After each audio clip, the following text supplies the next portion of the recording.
दुनिया के ताकतवर तरीन पासपोर्ट्स की फहरिस्त जारी। पाकिस्तान कौन से नंबर पर है, आइए जानते हैं। हेनले इंडेक्स की 2024 की फहरिस्त में दुनिया का सबसे ताकतवर तरीन passport Singapore, Japan, France, Germany, Italy और स्पेन के हैं, जिनके पासपोर्ट पर आप बगैर वीजा के दुनिया भर के 227 में से 194 ममालिक का सफर कर सकते हैं। इस फहरिस्त में दूसरे नंबर पर फिनलैंड, जनूबी कोरिया और स्वीडन शामिल हैं। इन ममालिक के शहरी दुनिया के 193 मुल्कों में वीजा के बगैर सफर कर सकते हैं।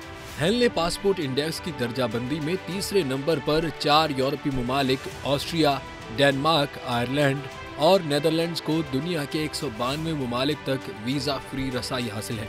जबकि पाकिस्तान की बात की जाए तो इसका नाम कमजोर तरीन पासपोर्ट रखने वाले 104 मुल्कों में मुसलसल चौथे साल चौथा नंबर है, जबकि अफगानिस्तान का पहला है। पाकिस्तान के शहरियों को 34 ममालिक तक वीजा फ्री रसाई हासिल है, जबकि बदतरीन पासपोर्ट की रैंकिंग में पाकिस्तान से नीचे सिर्फ 3 ममालिक हैं, जिनमें शाम, इराक और अफगानिस्तान शामिल हैं।